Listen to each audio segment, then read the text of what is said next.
Oi, eu sou o Mig Mendes, sou quadrinista e roteirista. Olha, muitas vezes no trabalho de roteirista acontece de pedirem para você adaptar uma obra para, por exemplo, quadrinhos. E isso é um pouco diferente do que inventar um roteiro do zero, né? Uma vez eu fiz esse trabalho, por exemplo, nesse livro aqui, Fábulas, né? Eu tive que adaptar um livro do Monteiro Lobato em forma de quadrinhos. E eu vou mostrar nesse vídeo um pouco de como eu pensei esse processo. Agora, antes de mais nada, pensa aí, dá logo um like, segue nosso canal Mig Mídia, que isso já ajuda muito a gente a produzir o conteúdo. E no final, que é melhor ainda, que eu gosto mais, deixa um comentário, tá bom? Então vamos ver o que eu falei aqui sobre o Fábulas de Monteiro Lobato? Vamos lá.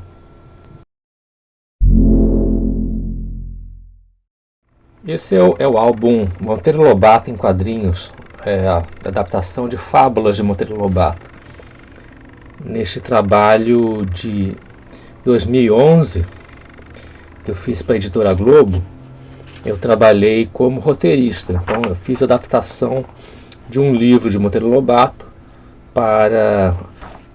eu quadrinizei, né, para formato de quadrinhos. Eu tive que adaptar para formato de quadrinhos.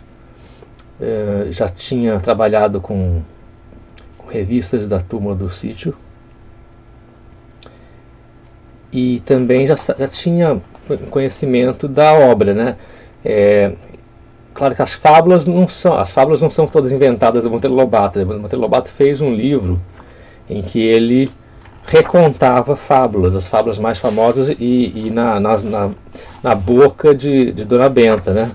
O livro todo é assim, tem essas sessões de contação de fábulas da Dona Benta, onde ela o tempo todo está fazendo os seus netinhos pensarem sobre a tal moral da história, né?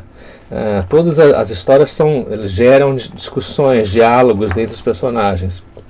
Então eu já conhecia esse livro, né, de ter lido na infância, e o primeiro problema aqui é o seguinte, é o formato editorial, né?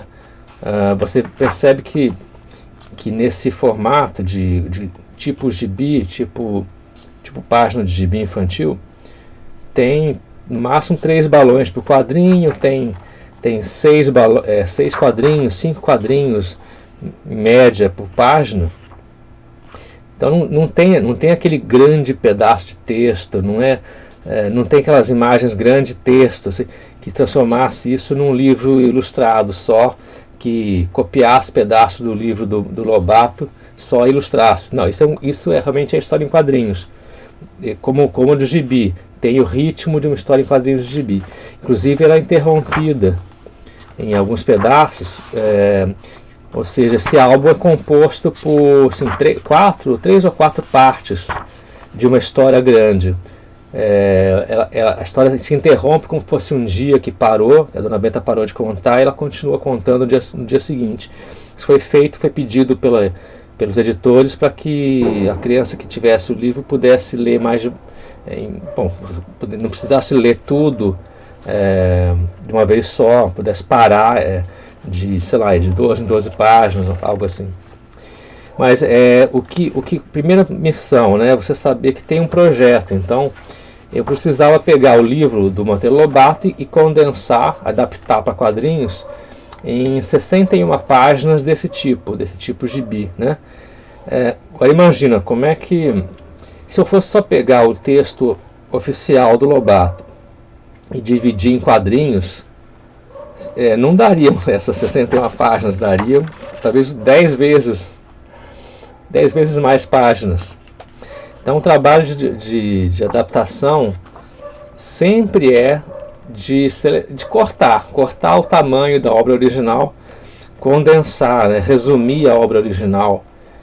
E o resumo, no caso, ele é feito com a escolha, selecionar o que entra e o que sai da obra original.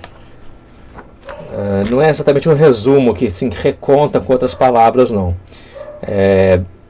Na minha visão, tem que ser uma seleção de trechos da obra original que mantém o que o autor fez, mas consegue condensar e tem uma dinâmica de história em quadrinhos, tem uma dinâmica de contar a história com um pouco mais de recursos visuais, né, do que puramente texto, né. Então aqui a história do livro do Lobato, onde ele reconta várias fábulas, nesse quesito era fácil de adaptar, porque o livro era todo feito por pedaços. Eram várias pequenas histórias curtas que Dona Benta contava para os netos e eles comentavam em seguida. Então era fácil você pegar não sei que número, agora não me lembro, mas você podia pegar aquela grande quantidade de histórias e apenas escolher algumas que coubessem nessas 61 páginas de história em quadrinhos.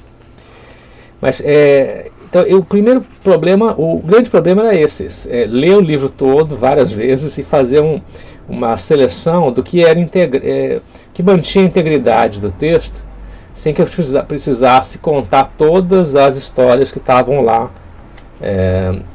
no original. Então, como é que eu comecei a tirar, né? Tirar coisas, escolher, especialmente tirar coisas, né? Eu tirei histórias que eu achava parecidas, que se iam parecer um pouco repetitivas, assim, usavam os mesmos animais, por exemplo. Eu tentei evitar.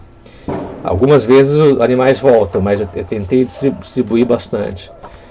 Também tirei umas histórias mais violentas, onde tinha paulada, porque hoje em dia, no tempo do Lobato, isso passou despercebido. Hoje não ia passar despercebido, ia ser considerado de mau gosto. Inclusive, como é um recurso visual, eu desenhar o que ele escreveu em algumas fábulas que tinham conflitos, assim, pauladas, né? Ia parecer mais cruel do que no texto dele. No texto dele você pode imaginar do seu jeito, e no quadrinho a gente é obrigado a desenhar realmente objetos e coisas e golpes, então ia parecer mais cruel. Eu também, então, eu tirei essa parte que eu achava desnecessário, que seria repetitivo, e privilegiei escolher fábulas que fossem muito famosas, que a gente leu em outros, famosas porque a gente lia em outros lugares, leu em outros livros, como A Cigarra e a Formiga, que é a primeira história que Dona Benta conta aqui. Acho que talvez no livro do Lobato também, onde é engraçado que já começa uma grande questão, porque a fábula da cigarra e a formiga está sendo contada de duas maneiras diferentes, pela Narizinho de um jeito e pela Emília do outro jeito. Então foi uma ótima abertura que já jogou um conflito na história aqui. Mas essa é uma fábula muito famosa, uma fábula grega ainda, né, desde o tempo dos gregos, desde o Esopo, né, recontada pelo francês La Fontaine. E outras como o Lobo e o Cordeiro, que o próprio Lobato fala que é a melhor fábula, mais bem escrita. Ela não podia faltar. As fábulas mais famosas eu não podia deixar de usar, certo? Então isso já facilitava um pouco. E também eu quis pegar as que rendiam mais visualmente. Então, assim, que apresentavam animais diferentes aqui. Aqui o cervo, só aparecia uma vez. Tinha uma fábula que é diferente, que eu deixei por fim, porque é uma que não tem animais. Os personagens vivos que falam é um carvalho e a plantinha do lago, a taboa. Então eu encerrei com a fábula que, em vez de animais, tem plantas, né? Plantas vivas. Raposa e as uvas também é uma coisa antiga grega, tinha que ter essa. E o Lobato fez muitas fábulas brasileiras com animais brasileiros, eu tinha que botar onças e antas, achei importante. Essa passagem que lembra que a história do Saci com a cuca amarrada. Então, isso é o que eu digo assim, eu não vou deixar a oportunidade de botar a cuca amarrada na memória ali do Saci e do Pedrinho, porque é um desenho que me interessa, que chama a atenção do leitor. E essa, por exemplo, a história do leão que caiu na armadilha, o ratinho que soltou ele da rede, é uma ótima história para ser desenhada. Você desenhar o leão se debatendo na rede, isso gera interesse pelo desenho, né? Pelo visual. Então, esse foi um pouco meus critérios na escolha. Eu gostava dessa história do morcego que às vezes fingia ser ave, ser do grupo das aves, e às vezes fingia ser do grupo dos mamíferos. Ele tentava passar, não brigar com nenhum grupo, ficar nos dois grupos, né? Isso aí gera uma discussão lá na frente. Então a escolha de fábulas é fundamental, mas não bastava isso, eu precisava reduzir o texto, né? Eu não posso só repetir o texto do livro, que não ia caber. Nem assim, nem escolhendo as fábulas, reduzindo o número de fábulas contadas, não ia caber se eu ficasse só repetindo. Mas, então, as cenas que Pedrinho, Narizinho, Emília, Visconde e Dona Benta conversam, eu fiz um pouco mais moderno, assim, eu reescrevi as cenas que estavam no livro do Lobato. Eu reescrevi, então, eles falam o mesmo conteúdo, mas eu posso ter simplificado o texto dos balões, para ficar na nossa linguagem atual, porque esses meninos são de agora, não são dos anos 30, né? Mas, de qualquer forma, uma coisa muito importante, muito cuidado, é manter as melhores frases do Lobato. E tem isso, eu mantive as frases que são sonoras, que são... vou procurar um exemplo aqui. O livro, quando você adapta um livro clássico, não pode achar que só vale pelo enredo.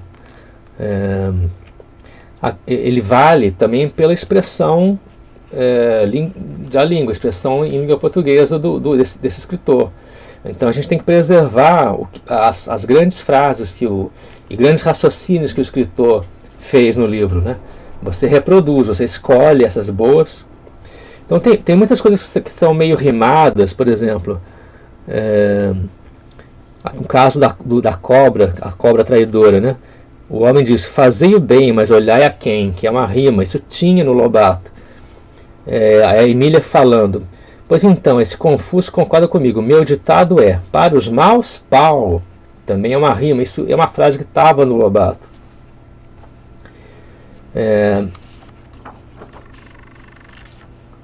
E isso me guiou até para escolher as histórias que tinham grandes sacadas, que as sacadas viravam frases muito legais da Emília. Aqui, por exemplo: fez muito bem, isso de coleiro, diabo queira. Também é uma frase do Lobato, tá reproduzida aqui. Eu escolhi manter as frases que pegavam mais pelo ouvido, que ele botou um pouco umas rimas, que ele fez ditados populares, né? E alguns raciocínios. Algumas dessas fábulas são inventadas pelo Lobato mesmo, são raciocínios dele, né? Então parte delas eu tentei manter, além das clássicas, eu tentei manter as fábulas que eram de invenção do Lobato. Aqui é uma bem interessante, acho que também é popular, não sei, é bem do Lobato, mas eu acho que ele não inventou, não. Que é a história do menino, o pai, o menino e o burro, né? Onde cada vez eles se organizam para trafegar de um jeito, cada vez é um em cima do outro. Então só mesmo em algumas cenas assim da atualidade é que eu usei minhas palavras para poder resumir a cena, né, para andar mais rápido, mas para deixar com um tom, né, um tom contemporâneo, né.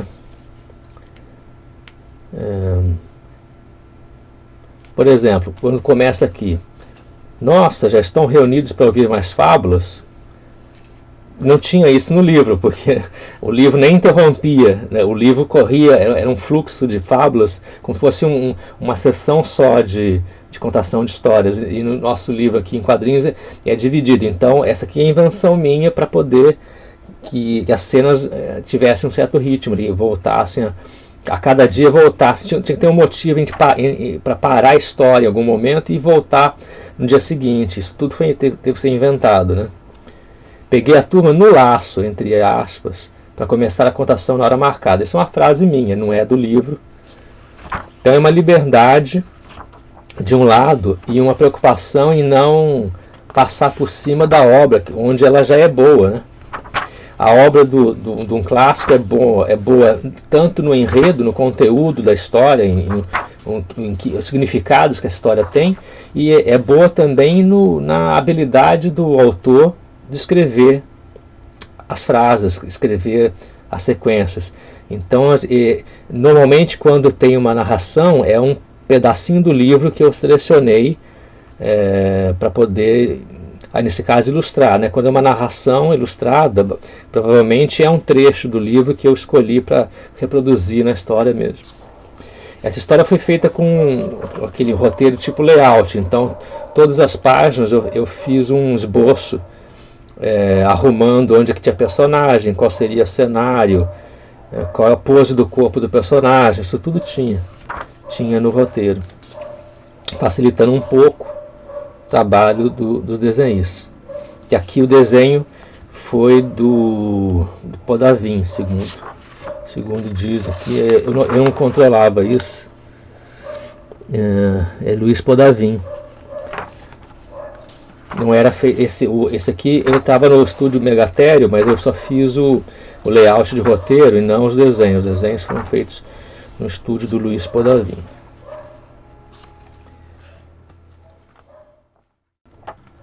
Agora, que tal a gente retomar alguns pontos do que eu já falei, né? Primeiro ponto do trabalho é ter intimidade com a obra, por ter lido antes ou por ter estudado bem na hora de fazer o trabalho. E selecionar os trechos que saem também, o que fica, né?